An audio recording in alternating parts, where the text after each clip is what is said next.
আসসালামু আলাইকুম গাইস, নিয়ে এসেছি আপনাদের জন্য আরও একটি রেসিপি, ফুলকপি দিয়ে মাছ। তো প্রথমেই এখানে দেখতে পাচ্ছেন আমরা নিয়ে নিয়েছি ফুলকপি আর মাছ। এবার মাছের মধ্যে দিয়ে দেবো লবণ আর হলুদ। লবণ হলুদ দিয়ে মাছটা ভালোভাবে মাখিয়ে নেব।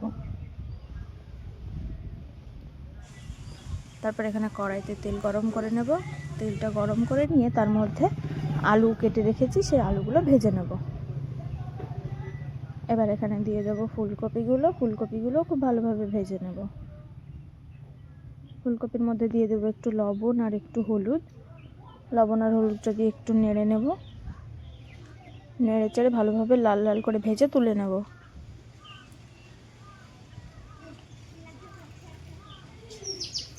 এবার আমরা মাছগুলো ভেজে নেব।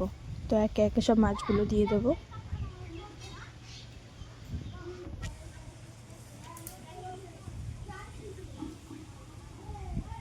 মাছগুলো লাল লাল করে এপিট ওপিট খুব ভালোভাবে ভেজে নেব।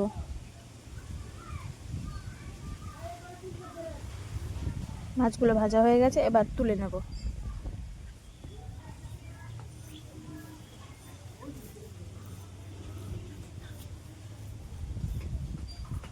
এবার ওই তেলের মধ্যেই দিয়ে দেবো পেঁয়াজটা একটু ভেজে নেব ভালোভাবে। তারপর দিয়ে দেবো এখানে তেজপাতা। তারপর এখানে দেবো টমেটো আর দিয়ে দেবো থেতো করা রসুন। এবার সব কিছু ভালোভাবে একটু নেড়ে নেব। তারপর এখানে দিয়ে দেবো লবণ আর দিয়ে দেবো একটু হলুদ। লবণ হলুদটা দিয়েও ভালোভাবে নেড়ে নেব। এবার এখানে দিয়ে দেবো আদা আর জিরে বাটা আর দিয়ে দেবো শুকনো লঙ্কা বাটা। সব কিছু দিয়ে ভালোভাবে মশলাটা কষে নেব। মশলা কষে গেছে, এবার আগে থেকে ভেজে রাখা ফুলকপি আর আলু দিয়ে এবার পুরো তরকারিটা খুব ভালোভাবে কষে নেব।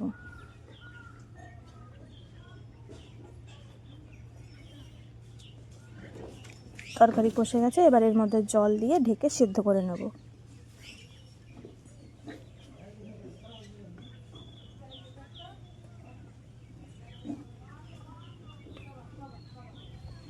তরকারি সিদ্ধ হয়ে গেছে, এবার এর মধ্যে মাছগুলো দিয়ে দেব।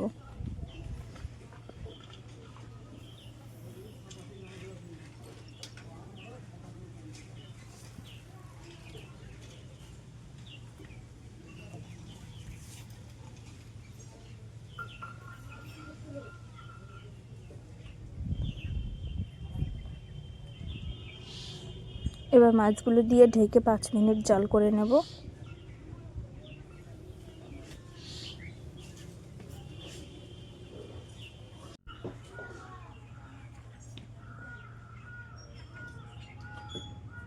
এই যে আমাদের তরকারি খুব ভালোভাবে ফুটে গেছে, এবার আমরা তরকারিটা নামিয়ে নেব।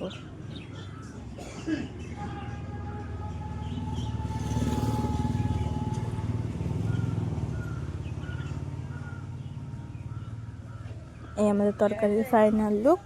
আপনারাও ট্রাই করবেন এবং জানাবেন কেমন হয়েছে।